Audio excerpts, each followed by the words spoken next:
In this video series, I'm going to be arguing why it's as important to be teaching students with technology as it is to be teaching them reading, writing, and math. The society we live in now is infused with technology, and the society our students will live in the future will be even more infused with technology in ways we cannot even predict. We can't put the toothpaste back in the tube. Technology is here to stay. Proactively teaching students how to navigate the digital world, as well as how to use numerous technologies to solve complex problems, must be a part of how we educate the next generation.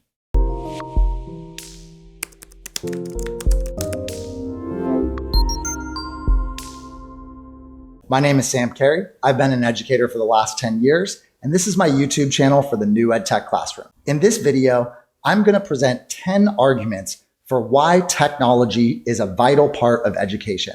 In future videos, I will explore each of these 10 arguments in greater depth. The first argument is that it is our job as educators to prepare students to become citizens of the societies we live in. One of our primary roles as educators is to provide students with the tools they need to navigate our complex world and to make informed decisions as members of our democracy.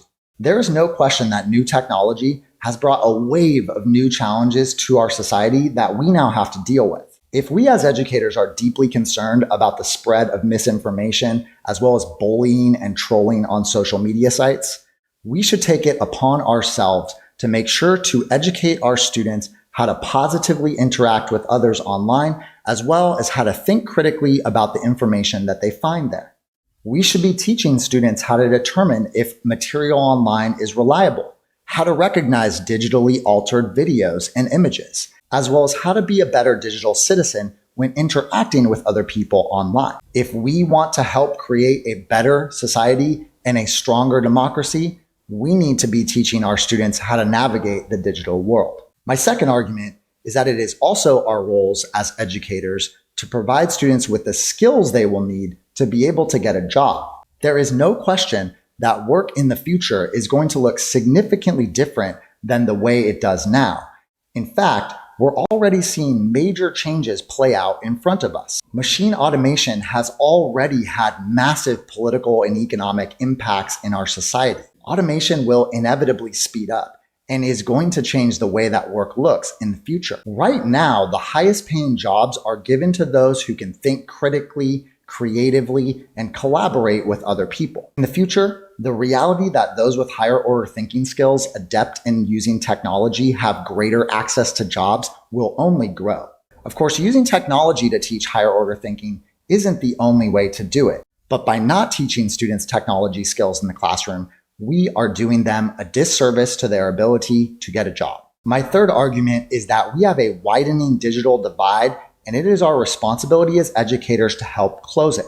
When educators talk about the achievement gap, they're often talking about fundamental skills in math and reading. What we don't hear about nearly as often, however, is the gap in both access to technology as well as technological skills across racial and socioeconomic groups. I've heard of some schools in affluent districts going tech-free, but I absolutely guarantee that students that attend those schools go home and have access to the newest technologies. For many students, public schools might be the only place where they have regular access to a device, to Wi-Fi, as well as to the opportunity to develop skills using technology that they'll need for a job. By not providing students with the same access to technology in the way we at least try to do with reading and math, we are inadvertently perpetuating a growing digital divide in our society. My fourth argument for why we all need to be using technology in education is that our students are digital natives. All educators currently teach students who grew up with the internet, and many learned how to navigate a supercomputer that fits into the palm of their hand from a very young age. Whether we like it or not, our students have a natural inclination toward technology and toward social sharing. Students want to work together to solve problems. They want to use technology to do that, and they want to share what they've made with their friends. We should embrace that. My fifth argument is that using technology in education helps us differentiate instruction for our students. In today's classroom, teachers are likely to have students whose academic skills are all over the map. A middle school math teacher, for example, might have students who lack foundational skills in arithmetic, but have others that are ready for more advanced algebra. Differentiated instruction has long been a buzzword in education as a means to address this problem. But in reality, it's extremely difficult to implement because it takes a lot of time and effort. Providing students with access to the same content at different reading levels, as another example, is extremely labor intensive.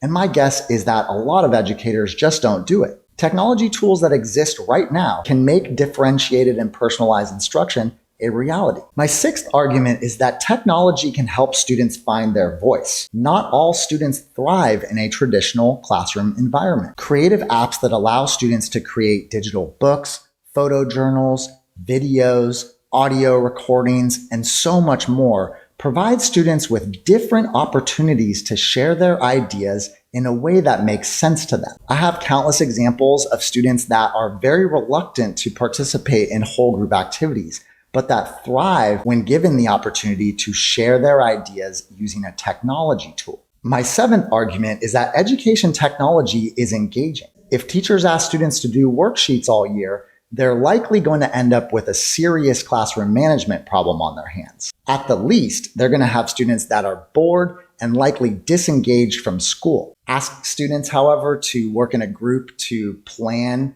execute, and edit a video skit using green screen technology, however, and I pretty much guarantee that students will be excited and engaged. My eighth argument for why we need to have technology in education is about teacher workload and organization. It's no question that teachers are asked to do more than there is time in the day. Teachers have to plan lessons, grade papers, respond to emails, go to meetings, make sure that they stay connected with families. Oh, and also teach the entire day. Technology tools can help significantly reduce a teacher's workload by automating certain elements of their job. And once teachers create lessons using technology, that material can be used again and again in later years. My ninth argument is that technology can help deepen the school to home connection. It's hard for teachers to stay in regular contact with families, and it's even harder to provide them with a really accurate picture of what's going on an ongoing basis throughout the year. Technology tools like digital portfolios and digital classrooms help provide a window into a teacher's classroom that can help families understand what their students are doing on a day-to-day basis and can help deepen that school-home connection. My 10th argument is that through technology, students can develop interests and talents they might have never known they had. If you ask students, for example, to make a podcast, they might develop an interest in broadcasting. We never know who's in our class. And by providing students with different tools to foster interests and talents, we might be creating the future scientists, app creators, filmmakers, actors, broadcast journalists, you name it, of our future. Stay tuned for future videos in my Why Technology is Important in Education series to explore each of these arguments in greater depth. Thank you so much for watching my video.